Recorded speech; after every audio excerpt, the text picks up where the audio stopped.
వేలకు వేలు పోసి కొన్న ఏసీ పనిచేయట్లేదా?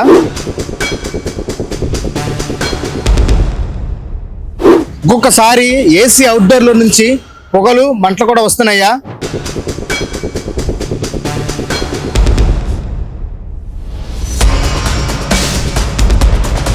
అసలు ఏసీ ఎంతసేపు అయినా సరే కూల్ ఎక్కట్లేదా? సో ఇలాంటి చాలా సమస్యలు ఏసీ కొన్న వాళ్ళ మధ్యలో తలెత్తుతూ ఉంటాయి. ఎందుకంటే కొన్ని వేల పెట్టి ఎంతో డబ్బులు పెట్టి ఏసీని కొనుక్కుంటారు. తీరాది ఇంటికి తీసుకొచ్చిన తర్వాత ఎంతసేపటికి కూలింగ్ ఎక్కకపోవడం, కూలింగ్ రాకపోవడం, కొన్ని సార్లు అవుట్డోర్లో నుంచి లేదా ఇండోర్లో నుంచి వాటర్ లీకేజ్ రావడం, ఇలా చాలా సమస్యలు ఉంటాయి. సో అసలు ఈ సమస్యలు ఎందుకు వస్తాయి? అసలు ఇంత తీవ్రమైన 55 డిగ్రీల సెల్సియస్లో కూడా ఏసీలు చక్కగా పనిచేయాలంటే ఎలాంటి చిట్కాలు పాటించాలి లాంటి ఇంపార్టెంట్ విషయాలన్నీ ఇప్పుడు తెలుసుకుందాం, పదండి.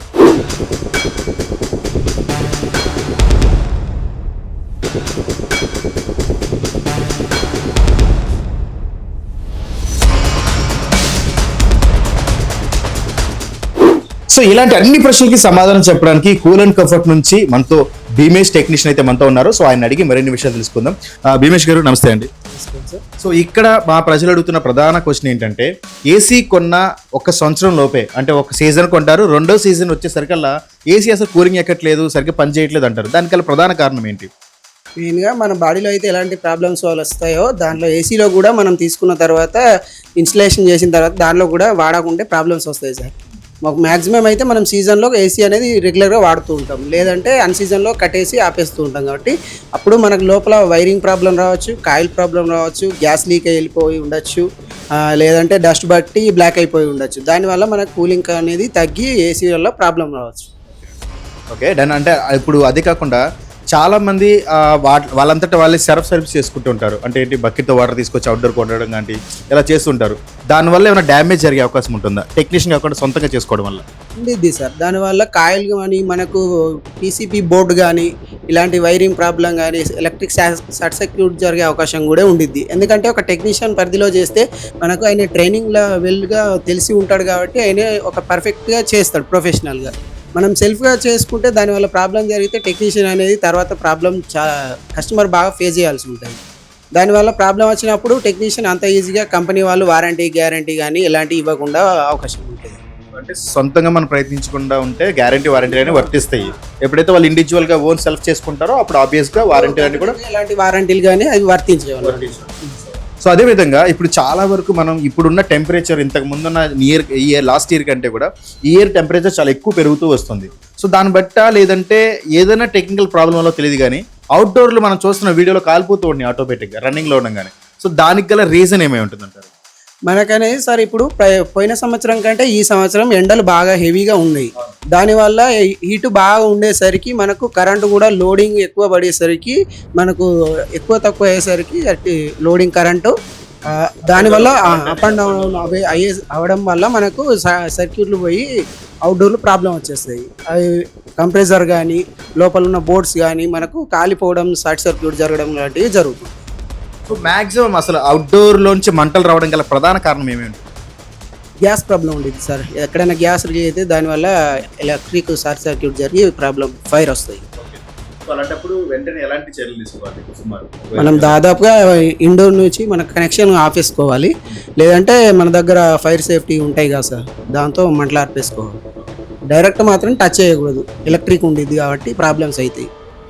సో ఎప్పుడైనా అనివార్య కారణాల వల్ల కానీ మీ అవుట్డోర్లో నుంచి మంటలు కానీ పొగలాంటిది వస్తుందంటే వెంటనే దానికి ఉన్న పవర్ కనెక్షన్ తప్పించేసి దాన్ని ఎట్టి పరిస్థితులు చేతితో పట్టుకోమని చెప్తున్నారు టెక్నీషియన్స్. ఎందుకంటే దానికి పవర్ సర్క్యూట్ అయి ఉంటుంది కాబట్టి అలా టచ్ చేసినప్పుడు ఖచ్చితంగా ఎలక్ట్రికల్ షాక్ కొట్టే అవకాశం ఉంటుంది. కాబట్టి దాన్ని టచ్ చేయకుండా ఎలక్ట్రికల్ సర్క్యూట్ కనుక ఆఫ్ చేసుకోగలిగితే కనుక ఆ తర్వాత ఫైర్ సిబ్బందిని లేదంటే టెక్నీషియన్స్కి కాల్ చేస్తే వచ్చి ఆ ప్రాబ్లమ్ రిజాల్వ్ చేస్తారు.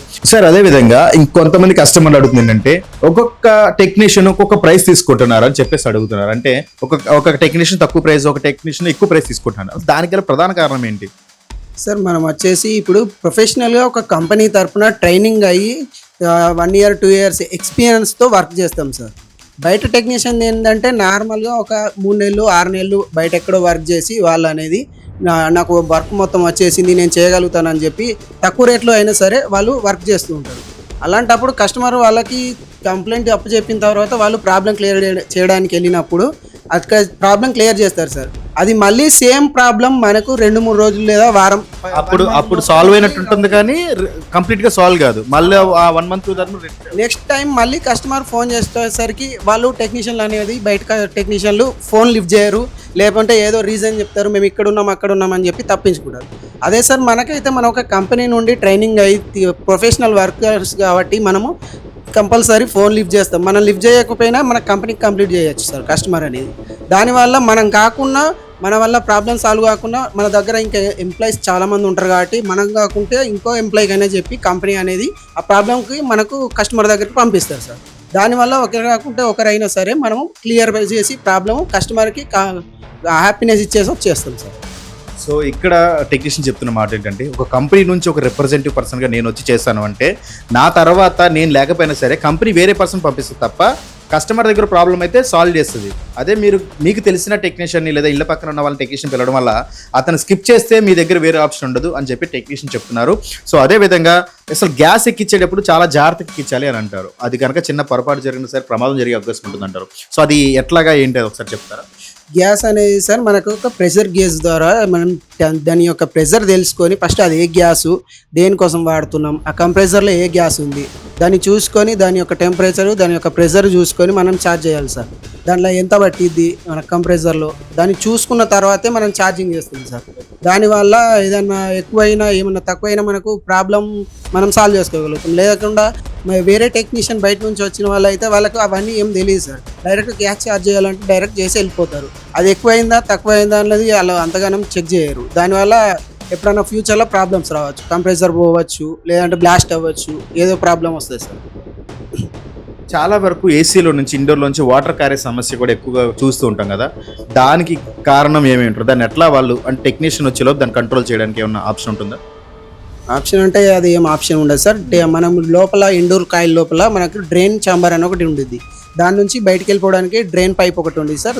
అది ఏదైనా డస్ట్ బట్టి కానీ ఏదైనా బ్లాక్ అయితే దానివల్ల వాటర్ అనేది ఇండోర్ నుంచి బయటకు వస్తాయి సార్. అప్పుడు టెక్నీషియన్ ఫోన్ చేస్తే అది మనం ఇండోర్ ఆఫ్ చేసుకోవాలి సార్. ఏసీ వాడద్దు అప్పుడు రన్నింగ్లో.